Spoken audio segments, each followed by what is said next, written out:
Good morning all of you. इस video में हम BA second year library science database management के तहत डेटाबेस की संरचना यानी स्ट्रक्चर के बारे में चर्चा करेंगे। पिछले वीडियो में हमने विभिन्न डेटाबेसेस के प्रकार देखे थे, जिसमें ग्रंथ सूची, बिब्लियोग्राफिकल डेटाबेसेस था, न्यूमेरिकल डेटाबेसेस था, फुल टेक्स्ट डेटाबेसेस था, डायरेक्ट डेटाबेसेस था, ट्रांसैक्शनल डेटाबेसेस था। तो वो विभिन्न डेटाबेस के प्रकार थे। अब उन जो विभिन्न प्रकार के डेटाबेसेस होते हैं, उनके अंदर जो डेटाबेसेस की जो संरचना होती है, जो उनका जो डेटाज रखे जाते हैं, उनका जो स्ट्रक्चर होता है, उसके बारे में हम चर्चा करेंगे। डेटाबेस प्रणाली एक कंप्यूटराइज्ड रिकॉर्ड कीपिंग प्रणाली होती है। इसमें बहुत अधिक सुविधाएं उपलब्ध होती है। हम रिकॉर्ड और सूचना को डेटाबेस के रूप में एकत्रित कर सकते हैं। डेटाबेस का अधिक प्रभावी ढंग से उपयोग करने के लिए हम निम्नलिखित 3 प्रकार की डेटा संरचनाओं का उपयोग में लेते हैं, जिनका संबंध डीबीएमएस में होता है। किस भी प्रकार की संरचना हो या इस बात पर निर्भर करता है कि डेटाबेस में जो सत्ता है, एंटिटी में किस प्रकार का संबंध स्थापित होना है। अब हम जो डेटाबेस की संरचना है, बेसिकली ये 3 प्रकार की होती है: पद अनुक्रमिक, संजाल तंत्र और संबंधित, हियरार्की, नेटवर्क और रिलेशनल। ये जो तीनों स्ट्रक्चर हैं, वो जो हमने प्रकार देखे थे, तो उन सभी प्रकार के जो डेटाबेसेस होते हैं, उनमें ये संबंध पाए जाते हैं। उनका स्ट्रक्चर इन 3 प्रकार से हो सकता है। कोई सा भी एक प्रकार हो सकता है, लेकिन इन 3 प्रकार से हम उनके अंदर डेटाबेसेस को, उनके अंदर डेटा को उनका सेटअप कर सकते हैं। तो हम जो स्ट्रक्चर है इन डेटाबेसेस का, इन 3 प्रकार, जो पदानुक्रमिक, अनुक्रमिक, संजाल तंत्र और संबंधित, इनके ऊपर हम चर्चा करेंगे। तो इसमें जो सबसे पहले हम पदानुक्रमिक डेटा संरचना के बारे में चर्चा करते हैं। Hierarchical data model. इसमें जैसे नाम से ही पता चल रहा है कि पद अनुक्रमिक, एक पद के साथ दूसरा पद, दूसरे के साथ में तीसरा, मतलब उसका एक अनुक्रम बना हुआ होता है। तो इसमें एक से दूसरे का संबंध, दूसरे का तीसरे से, तीसरे का चौथे से, मतलब जैसे ग्रांड पेरेंट, पेरेंट और चिल्ड्रन का जो संबंध होता है, उसी प्रकार का संबंध होता है। एक क्रम में होता है, निश्चित क्रम में। ये आपस में जुड़े हुए नहीं होते हैं। जुड़ा हुआ सिर्फ इतना हो सकता है कि ग्रांड पेरेंट का पेरेंट से, और पेरेंट का चिल्ड्रन से, चिल्ड्रन का पेरेंट से, और पेरेंट का ग्रांड पेरेंट से। इस प्रकार से जो नोड होते हैं, वो आपस में जुड़े हुए होते हैं। इस प्रकार की संरचना को हम ट्री मॉडल भी कहते हैं। इस संरचना में एक सत्ता होती है, एकमात्र सत्ता, जो पेरेंट एंटिटी होती है। एंटिटी का मतलब यह होता है कोई भी सत्ता, यानी व्यक्ति, वस्तु, विषय, कोई भी थिंग जो अपने आप में, जिसकी कोई ना कोई विशेषता होती है, तो उसको हम एंटिटी बोलते हैं या सत्ता बोलते हैं। तो इसमें एक ग्रांट पेरेंट सत्ता होती है, जिसके अंतर्गत पेरेंट और चिल्ड्रन और उनके सब चिल्ड्रन जुड़े हुए होते हैं। इस प्रकार से नोड हैं जो एक संरचना, एक अनुक्रम के रूप में जुड़े हुए होते हैं। जैसा कि हम चित्र में देख रहे हैं कि ग्रांड पेरेंट अर्थात प्रत्येक सत्ता या डेटा पद जो कि ग्रांड पेरेंट के स्तर पर दर्शाई गई है, उसके एक ऊपर स्तर पर एक ही पेरेंट है, जो कि ग्रेट ग्रैंड पेरेंट है। इस प्रकार अगर पेरेंट के स्तर को देखें तो उसके ऊपर का स्तर ग्रैंड पेरेंट ही का है, और चिल्ड्रन के ऊपर देखें तो पेरेंट स्तर है। सबसे ऊपर के स्तर को मूल रूट कहा जाता है, और अपने से निचले स्तर का पेरेंट कहा जाता है। जिस प्रकार एक व्यक्ति की कई संतानें हो सकती है, उसी प्रकार प्रत्येक मूल से कई रिकॉर्ड संबंध हो सकते हैं। प्रत्येक पेरेंट की भी कई संतानें हो सकती है, किंतु संतानों के केवल एक ही पेरेंट होते हैं। इसलिए इस तरह के संबंध को हम एक से अनेक का संबंध भी कहते हैं। इस प्रकार की संरचना में डेटा उच्च और अधीनस्थ के रूप में होता है। प्रत्येक पेरेंट को नोड भी कहते हैं। तो एक अनुक्रम में जुड़े होते हैं। चिल्ड्रन कितने भी हैं उनका जो पेरेंट है वो एक ही होगा, और उस पेरेंट का जो ग्रांड पेरेंट है वो एक ही होगा, और ग्रांड पेरेंट का जो ग्रेट ग्रांड पेरेंट है वो भी एक होगा। इस प्रकार जो है आंकड़े जुड़े हुए रहेंगे। तो इस पद अनुक्रमिक डेटा संरचना की ये विशेषता होती है। इसका अगर एग्जाम्पल देखें हम, तो किसी भी पुस्तकालय जो है उसमें लाइब्रेरी है, लाइब्रेरी के अंतर्गत बुक कॉपी आती है। वहीं लाइब्रेरी दूसरा जो उसका जो चिल्ड्रन है पे लाइब्रेरी, उसके अंदर बुक ड्यू आती है। अब बुक कॉपी के अंतर्गत कौन सी बुक कॉपी है वो वापस उसका चिल्ड्रन एंटिटी आ जाएगी। बुक ड्यू है वो वापस उसका उसमें कौन कौन सी बुक ड्यू है तो वो उसकी चिल्ड्रन नोड आ जाएगी। तो इस प्रकार ये हियरार्की चलती रहती है, और इनकी जो सत्ता होती है, जो एंटिटी होती है, वो सिर्फ एक ही होती है। वो जैसे लाइब्रेरी, एक लाइब्रेरी है, लाइब्रेरी के अंदर कितनी सेवाएं हैं, उन सेवाओं के अंदर वापस कितनी सब सेवाएं हैं, इस प्रकार से उसकी हियरार्की चलती रहती है। इनका उपयोग 60 और 70 के दशक में जब कंप्यूटर के आविष्कार होने के बाद हुआ था, और IBM कंपनी ने इस प्रकार की संरचना को डेटाबेसिस तैयार किया था। वर्तमान में इस प्रकार की डेटाबेसिस का उपयोग नहीं के बराबर होता है। नेक्स्ट बात करते हैं हम संजाल डेटा संरचना, नेटवर्क डेटा मॉडल।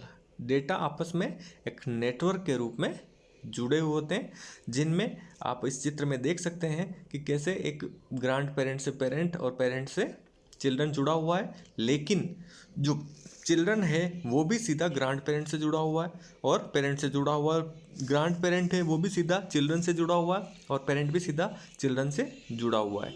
मतलब सब एक दूसरे आपस में जुड़े होते हैं। इनमें अनेक सत्ताएं या एंटिटी होती है। इस प्रकार के जो संजाल संरचना, ये भी एक प्रकार से जो हमने पहले वाला देखा था पद अनुक्रमिक, उसी प्रकार का होता है, लेकिन इसमें किसी भी सत्ता के एक से ज़्यादा पेरेंट होते हैं। इस संरचना में रिकॉर्ड आपस में जुड़े हुए रहते हैं, और दो रिकॉर्ड के मध्य सीधा संबंध होता है। इससे हम लिंक भी कहते हैं।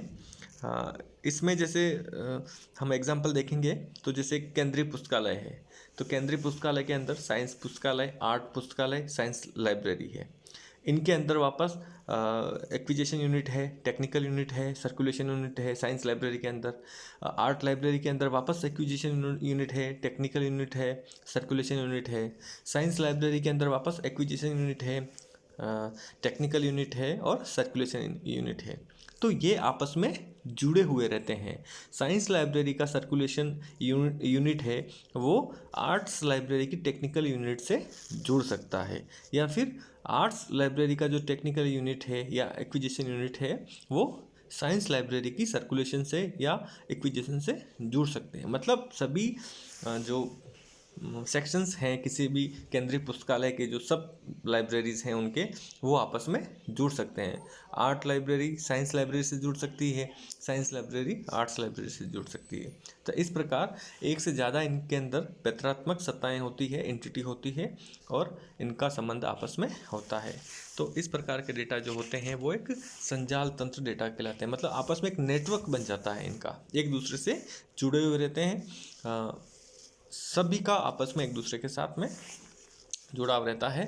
तो इस प्रकार के डेटा को नेटवर्क डेटा मॉडल कहते हैं। नेक्स्ट हम बात करते हैं संबंधित डेटा संरचना, रिलेशनल डाटा मॉडल। ये सबसे महत्वपूर्ण डेटाबेसिस होता है, और वर्तमान में सर्वाधिक उपयोग रिलेशनल डेटाबेसिस मॉडल का ही उपयोग किया जा रहा है। इसमें नाम से ही पता चल रहा है कि रिलेशन, आपस में जितने भी आंकड़े होते हैं उनका संबंध। इसमें दो प्रमुख बातें होती है, एक तो एंटिटी और एक एट्रीब्यूट। एंटिटी माने सत्ता और एट्रीब्यूट माने गुण। तो एंटिटी मतलब कोई भी विषय वस्तु या जिसकी आसानी से पहचान की जा सके, जैसे कोई भी ऑब्जेक्ट, स्थान, व्यक्ति, अवधारणा, क्रियाकलाप इत्यादि। दूसरा होता है इसमें गुण। मतलब जो भी सत्ता होती है, प्रत्येक सत्ता के बहुत से गुण होते हैं जो सत्ता की विशेषताओं को बताते हैं। उदाहरणतः जैसे पुस्तक है तो पुस्तक के गुण होते हैं, उसका लेखक, उसका टाइटल, आकार, संस्करण आदि। व्यक्ति है तो व्यक्ति के गुण होते हैं। कोई मेंबर है पुस्तकालय के अंदर, कोई यूज़र्स हैं तो यूज़र्स के गुण होते हैं, उसकी आईडी होती है, उसका सब्जेक्ट होता है, किस ईयर में वो पढ़ रहा है, कैसे क्या है, तो सबके आपस में गुण होते हैं। तो इस प्रकार के जो डेटाबेसेस होते हैं इसमें एंटिटी एंड एट्रीब्यूट्स दो महत्वपूर्ण पद होते हैं और डेटा होते हैं जो आपस में संबंधित होते हैं। इसमें डेटा तालिका एक तालिका के रूप में रहता है जिसे हम टेबल या इंडेक्स बोलते हैं, टेबल ही बोलते हैं बेसिकली। तो टेबल के रूप में डेटा रहता है जिससे उपयोक्ता आसानी से समझ सकते हैं, क्योंकि यह एक डेटा को रखने का सरल उपाय है। यह गणित की रिलेशनल थ्योरी पर आधारित है। जैसे बहुत सारे सॉफ्टवेयर होते हैं, Oracle, Sybase, FoxPro, Sybase numerical, ये डेटाबेस प्रबंधन प्रणाली के रिलेशनलशिप डेटाबेस मॉडल है। इनके उदाहरण है। रिलेशनलशिप डेटाबेस एक प्रकार का संग्रह होता है जो किसी प्रणाली के अंतर्गत विभिन्न संबंधों में स्थापित होते हैं। RDBMS प्रोग्रामों का संग्रह होता है जिसके द्वारा डेटाबेस में रिलेशनल डेटाबेस के रूप में ऑर्गेनाइज करता है।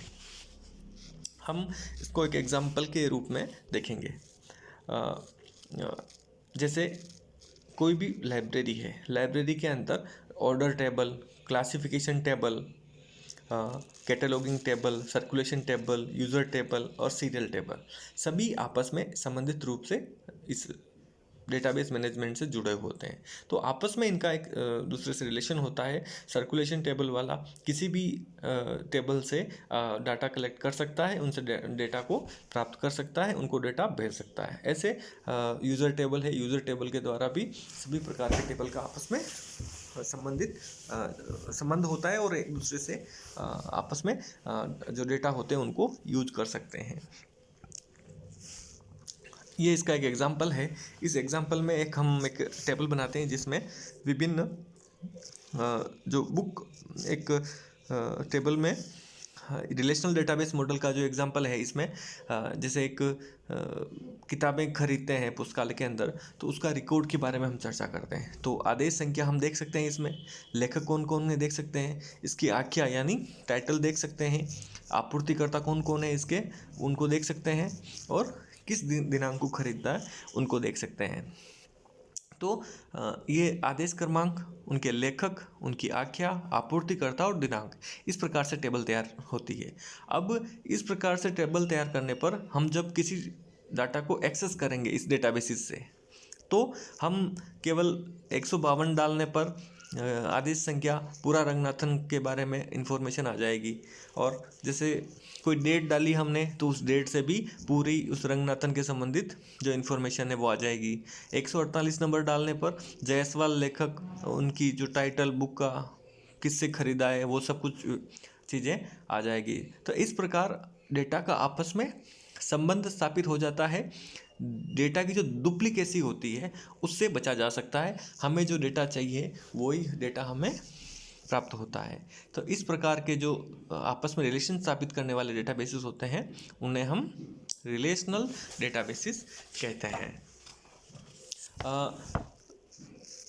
इनमें जो संबंध होते हैं आपस में वह संबंध 3 प्रकार के होते हैं बेसिकली। एक से एक संबंध, एक से अनेक संबंध और अनेक से अनेक संबंध। तो जो हम डेटा एक्सेस करते हैं वो इन 3 आधारों पर ही हम उसमें डेटा एक्सेस कर सकते हैं। तो इस प्रकार के जो डेटाबेसेस होते हैं वो रिलेशनल डेटाबेसेस कहलाते हैं। तो आज के इस वीडियो में हमने डेटाबेसेस की संरचना देखी थी जिसमें 3 प्रकार के, जिसमें हियरार्किकल, नेटवर्क और रिलेशनल डेटाबेसेस। नेक्स्ट वीडियो में हम जो डेटाबेसेस के जो खोज करने की जो प्रक्रिया होती है उसके बारे में हम चर्चा करेंगे। Thank you.